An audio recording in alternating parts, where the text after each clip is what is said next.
How, when, and where. How important are dates? There was a time when historians were fascinated with dates. There were heated debates about the dates on which rulers were crowned or battles were fought.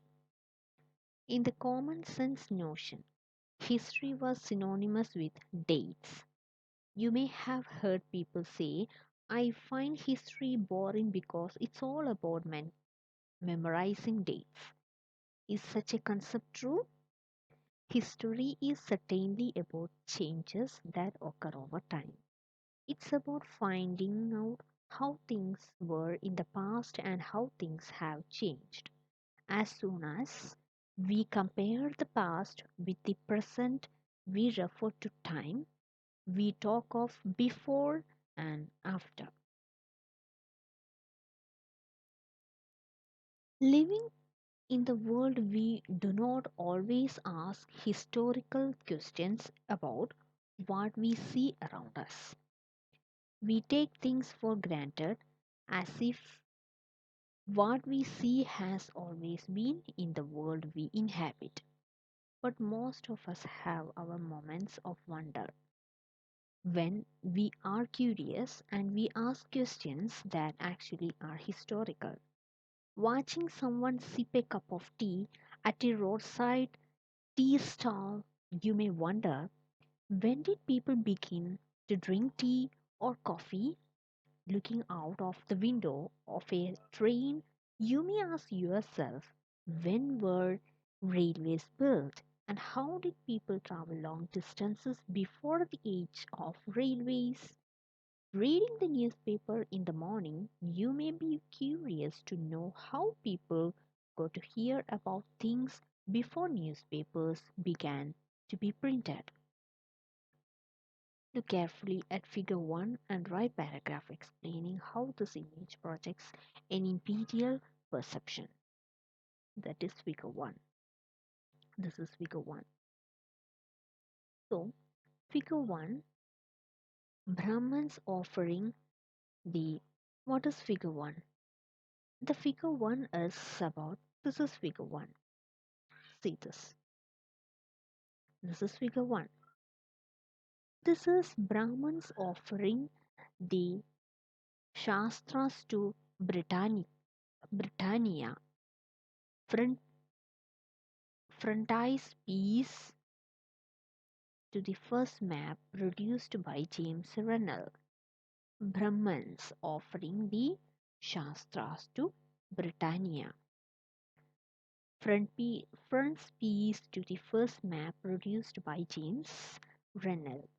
Runnel was asked by Robert Clive to produce maps of Hindustan, an enthusiastic supporter of British conquest of India.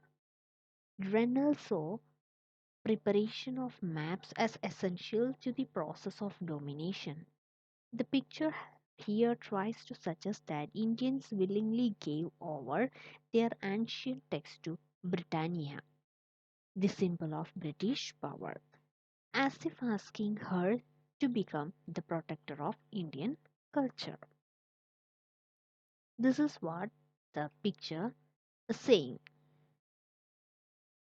So, here it is Brahmins who are offering Shastras to Britannia.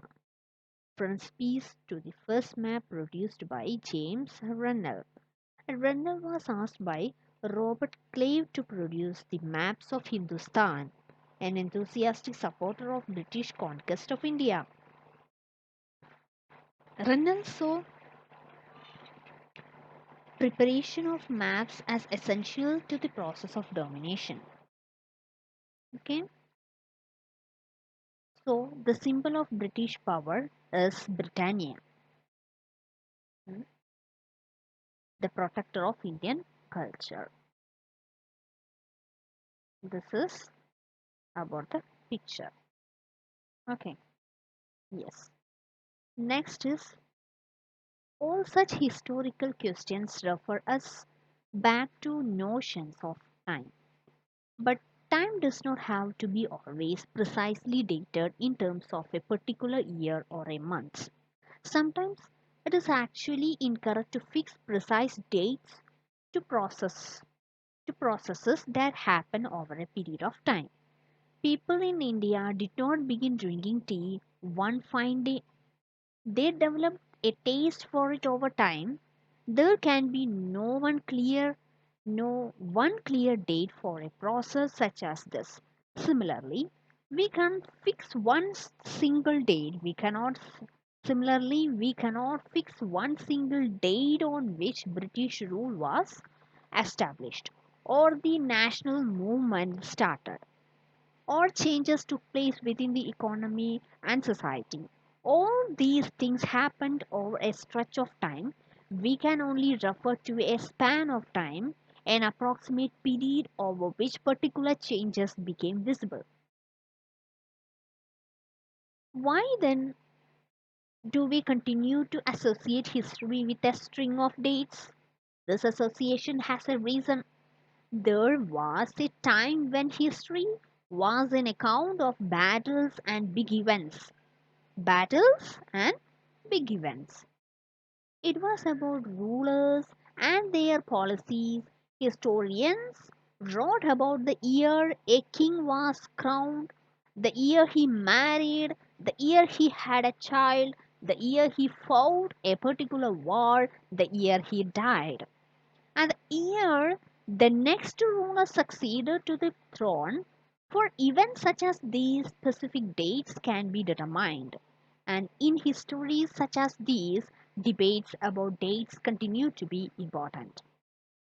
As you have seen in the history textbooks of the past 2 years, historians now write about a host of other issues and other questions. They look at how people earned their livelihood, what they produced and ate, how cattle developed and markets came up, how kingdoms were formed and new ideas spread, and how cultures and society changed. And this is historians now write about a host of the other issues. These are the other issues and other questions. So which dates?